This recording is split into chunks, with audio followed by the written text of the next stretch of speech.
ফুটপাতের মধ্যে দুধ গরম করবেন স্টোভ জ্বালিয়ে? আপনি তো নিজের বিপদ ডেকে আনছেন, বাকি সমস্ত যারা পথচারী যাচ্ছেন পেডেস্ট্রিয়ান তার বিপদ ডেকে আনছেন। কারবারটা দেখছেন? হ্যাঁ, মানে এই ভিডিওটা দেখলেন, মানে অগ্নিমিত্রা পাল মহাশয়া যা করেছেন একদম সঠিক করেছেন। মানে ওই মহিলাটির সাহস কত চিন্তা করুন, উনি রাস্তার মাঝখানে ফুটপাথে বসে উনি দুধ গরম করছেন। কেন? ওনার তো কোনো ঘর বাড়ি নেই, ওনার কেউ নেই, আর উনি ঘর বাড়ি নেই বলে উনি ফুটপাথে দুধ গরম করছেন। এটা কোনো কথা? এটা কোনো লজিক? হ্যাঁ, উনি যদি এটা ভোটের আগে করতেন তাহলে না হয় এটা মেনে নেওয়া যেত। তা না, ভোট টোট সব মিটে গেছে, এখন উনি রাস্তার মাঝখানে বসে দুধ গরম করছেন। এখন কি এসব করলে মেনে নেওয়া যায় বলুন? একদম মেনে নেওয়া যায় না এসব। দ্বিতীয়ত, ওই মহিলার তো ভুলের শেষ নেই। ওনার কি আর কোনো কাজ ছিল না? উনি রাস্তার মাঝখানে দুধ গরম করতে গেলেন কেন? কার পারমিশনে? ওনার তো উচিত ছিল ওখানে সুন্দর করে পেছন দুলিয়ে রিলস বানানো, ব্যাকগ্রাউন্ড মিউজিক চালিয়ে ব্লগ বানানো, তবে না জিনিসটা জমে উঠতো, তবে না সবাই বাহবা দিত। তা না করে উনি বাচ্চার দুধ গরম করতে গেছেন। ওনার উচিত ছিল অন্নপূর্ণা ভান্ডারের প্রতিবাদে রাস্তার মধ্যে শুয়ে পড়া। দেখছেন না রাজ্য জুড়ে কত মহিলা কি সুন্দর পারফর্ম করছেন? পুলিশ কি তাদের সহায়তা পাচ্ছে? অগ্নিমিত্রা পালও পারতো না যদি উনি এটা করতেন, আর পারবেও না। কারণ এসব করতে গেলে না বুকের দম লাগে, বুঝলেন? বুকের পাটা লাগে। উনি না সত্যি কেমন মহিলা আমি বুঝতে পারছি না, ওনার প্রচুর দোষ আছে। তাই বলছি, অগ্নিমিত্রা পাল যেটা করেছেন একদম ঠিক করেছেন। ভোটের পরে এটাই করা উচিত, তাই উনি এটাই করেছেন। ভোটের আগে হলে না হয় সেলফি টেলফি তোলা যেত, যাই হোক বাদ দেন। শুনুন, আপনি আমার কথাটা শুনুন। ওই মহিলাকে বলছি, আপনি ফুটপাথে বসে দুধ গরম করা বন্ধ করুন, আপনি রিলস বানান, দরকার আপনি ব্লগ বানান, আপনি প্রতিবাদ করুন অন্নপূর্ণা ভান্ডারের জন্য। আপনি কি পাননি অন্নপূর্ণা ভান্ডার? আপনি বলেননি কেন? যদি না পান তাহলে অগ্নিমিত্রা পাল তো আপনার পাশেই ছিল, বলতে পারতেন, তাও তো বলেননি। আপনার ভুলের শেষ নেই। যাই হোক, এখন আর এসব করবেন না, ভোট মিটে গেছে, বোঝার চেষ্টা করুন। না বুঝতে পারছি না, সাধারণ মানুষের কপালে কি একটা বড় সি লেখা আছে না? কি ভাবছেন আপনারা? মানুষকে আশা দেখিয়ে হাজার হাজার টাকা, হাজার হাজার সময় তাদের নষ্ট করে দিলেন। একটার পর একটা মানুষ জেরক্স করেই গেছে। আপনারা যা যা বলেছেন তাই তাই মানুষ একটার পর একটা জেরক্স করতেই থেকেছে। তার উপরে এই লিঙ্ক সেই লিঙ্ক, ডিবিটি লিঙ্ক, মানে ব্যাংকে গিয়ে হাজারটা সময় নষ্ট করা, নিজের সংসার বাদ দিয়ে ব্যাংকে গিয়ে লাইন দিয়ে দিচ্ছে, এখানে গিয়ে সেখানে গিয়ে লিঙ্ক করে আসছে, এইটা জেরক্স করছে, আজকে ওই নেই সেটা জেরক্স করে আসছে, এর সাথে ওর আপডেট নেই সেটা করে আসছে। মানুষকে যেটা যেটা বলেছেন মানুষ আশা নিয়ে সেটাই করে গেছে, কিন্তু আপনারা কি করলেন? মানুষের সেই আশার মধ্যে জল ঢেলে দিলেন। না, সাধারণ মানুষের তো দিব্যি ছিল 1,500 টাকা। আমি বলছি না সবার কথা, কিন্তু যারা প্রাপ্য বা যারা যোগ্য তাদের তো পাওয়া উচিত ছিল। মানুষ চাইলো পরিবর্তন, হলেও সেটা, কিন্তু আপনারা সেটার মর্যাদাই দিতে পারলেন না। আজকে 100 থেকে 150 দিন হয়ে গেল আপনারা এসেছেন, কি কি করেছেন আপনারা? সাধারণ মানুষের জন্য কি কি করেছেন? কিছু সম্প্রদায়ের মানুষ ছিল যারা ওই 1,500 টাকাটা দিয়ে তার নিজের সংসারের বলুন, তার ছেলে মেয়েদের খরচা বলুন বা পড়াশোনার খরচা বলুন সেইটুকু চালাতো, কিন্তু তারা আজকে সেটা থেকেও বঞ্চিত। সেটা আপনারা করেছেন। মানুষ এইটুকু আশা করেছিল পরিবর্তন হলে বোধহয় কিছু টাকা বাড়বে এবং সেই টাকাটা দিয়ে তাদের ছেলে মেয়ের পেছনে খরচা করবে, কিন্তু আপনারা সেটা তো করলেনই না, উল্টে তাদের মানে সেই টাকাটা থেকে আপনারা বঞ্চিত করে দিলেন। না, আমি বুঝতে পারছি না, যারা ভেরিফিকেশন করেছিল তারা কি খেয়ে ভেরিফিকেশন করেছিল, নাকি ঘুমিয়ে ঘুমিয়ে ভেরিফিকেশন করছিল? অথচ যখনই পোর্টাল খোলা হতো তখনই বলতো ভেরিফিকেশন ইজ ইন প্রোগ্রেস। কেন? কি প্রোগ্রেস করছিলেন? কি ভেরিফিকেশন করছিলেন আপনারা?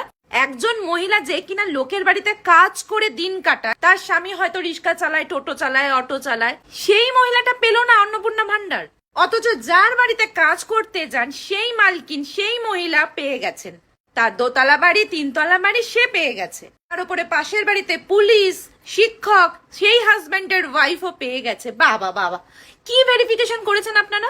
আজকে এতগুলো মহিলা যে স্টেশনে দাঁড়িয়ে, বিরাটি স্টেশনে বলুন, এই স্টেশনে বলুন, যে দাঁড়িয়ে বিক্ষোভ করছে, তাতে তো আরো 10টা মানুষের অসুবিধা হচ্ছে, যেমন আমাদের মতন মানুষদের অসুবিধা হচ্ছে।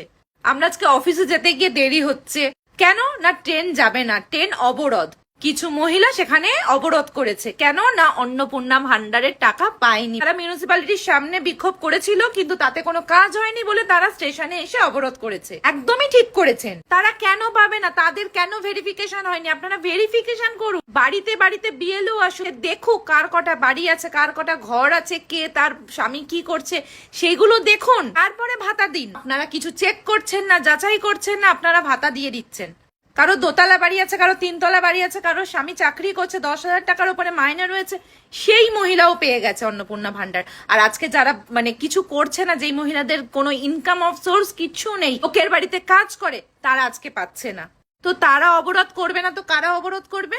কিন্তু এই যে এদের জন্যই তো আমাদের মতন সাধারণ মানুষদেরও তো অসুবিধা হচ্ছে না। এইটার দায় কে নেবে? এমনিতে তো বাজারে কাজের পরিমাণ অনেক, তাই না?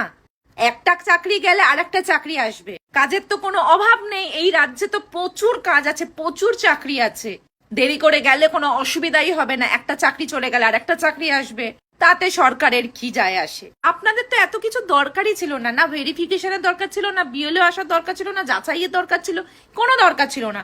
যারা যারা লক্ষ্মী ভান্ডার পাচ্ছিল সেই অ্যাকাউন্টেই আপনারা ট্রান্সফার করে দিতেন, টাকাটা হয়ে যেত। দরকার নেই 3,000 টাকা, 1,500 করেই দিতেন, তাতেই মানুষ সন্তুষ্ট ছিল।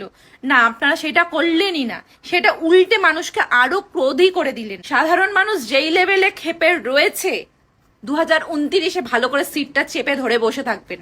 আমার তো মনে হয় যেই সব নেতা মন্ত্রীদের আপনারা ভোট দিয়ে জিতিয়েছেন, তাদের বাড়ির সামনে গিয়ে এই বিক্ষোভটা করা উচিত। ভিডিওটাতে যে অন্নপূর্ণা ভান্ডারের জন্য যারা প্রতিবাদ করছে রাস্তায় নেমে, তাদেরকে বলেছিলাম যে একটু শিক্ষা নিয়ে যদি প্রতিবাদটা করতো। তো এটাতে আমাকে কয়েকজন কমেন্ট করেছে এই ভিডিওটাতে, আগে অন্নপূর্ণা ভান্ডারের ব্যাপারটা মিটুক, শিক্ষাটা নয় পরে দেখা যাবে, এই আন্দোলনটা আগে হোক। বাহ, क्या লজিক হ্যাঁ ইয়ার, মানে যেটা জীবনের সব থেকে আগে দরকার সেটা নাকি পরে দেখা যাবে। বাহ, একটা কথা সোজাসুজি বলুন তো, আজ আমাদের মায়েরা বোনেরা যখন ভাতার দাবিতে বা নিজেদের অধিকারের জন্য রাজপথে নেমে রাস্তা অবরোধ করতে শিখে গেছেন, এই শক্তিটা দেখে সত্যি অনেক ভালো লাগছে, তাই না? কিন্তু প্রশ্ন হলো, এই একই শক্তি, এই একই প্রতিবাদ আমরা শিক্ষা ব্যবস্থার জন্য কেন দেখতে পাচ্ছি না? আজকে সরকারি স্কুলগুলোর কি অবস্থা ভেবে দেখেছেন? যে সরকারি শিক্ষকদের আমরা সম্মান করি, তারা নিজেরাও নিজেদের সন্তানদের সরকারি স্কুলে পাঠান না, পাঠান দামি প্রাইভেট স্কুলে। কারণ কি? কারণ তারা নিজেরাও এই ব্যবস্থার উপর আর ভরসা করতে পারছেন না। আমরা কি এমন একটা সমাজ চাই না যেখানে একজন দিনমজুরের সন্তান সরকারি স্কুলে পড়বে, আবার একজন বড়লোকে ছিল সরকারি স্কুলে পড়বে, একটা ভালো ভবিষ্যৎ করতে পারবে সরকারি স্কুলে পড়ে? সরকারি স্কুলের উপর আমরা কবে আস্থা রাখতে পারবো? হ্যাঁ, অনেকে বলেছেন, অনেক মহান মহান ব্যক্তি তারা সরকারি স্কুলে পড়েই কিন্তু আজকে সেই মহান জায়গায় পৌঁছেছে, অবশ্যই পৌঁছেছে। তখন কিন্তু শিক্ষা ব্যবস্থাটাও সেরকম ছিল, তাই জন্য পৌঁছেছে। পেট চালানোর জন্য কয়েক হাজার টাকার ভাতা হয়তো আজকে আপনার কাজে আসছে, এটা ঠিক, এটা অস্বীকার করছি না। কিন্তু যে দেশে শিক্ষার আলো নিভে যায়, যে দেশে ভাতার টাকা দিয়ে অন্ধকারের ভবিষ্যৎ রোখা যায় না, আপনি আগে কোনটা চান? ভিক্ষা নাকি নিজের পায়ে দাঁড়ানোর সুযোগ? আর হ্যাঁ, এই কথাগুলো বললে অনেকে বলবেন রাজনীতি করছেন। ভাই, সন্তানের পড়াশোনা আর পরিবার চিকিৎসা নিয়ে কথা বলাটা যদি রাজনীতি হয়, তবে আমি এই রাজনীতিটা প্রতিদিনই করব। আমরা হিন্দু হই বা আমরা মুসলিম হই, আমাদের ধর্ম আলাদা হতে পারে, কিন্তু একটা ভাঙা সরকারি স্কুল বা একটা অবহেলিত হাসপাতাল আমাদের সবার দুঃখ, মনে রাখতে হবে। পরে দেখা যাবে এই কথাটা বলতে বলতে কিন্তু সময় অনেক শেষ হয়ে যাবে। প্রতিবাদ যদি করতেই হয়, তবে আজকের এই শিক্ষার অভাবের বিরুদ্ধে আওয়াজ তুলুন, বুঝলেন? আবারও বলছি একই কথা, কারণ এটা সবার আগে দরকার।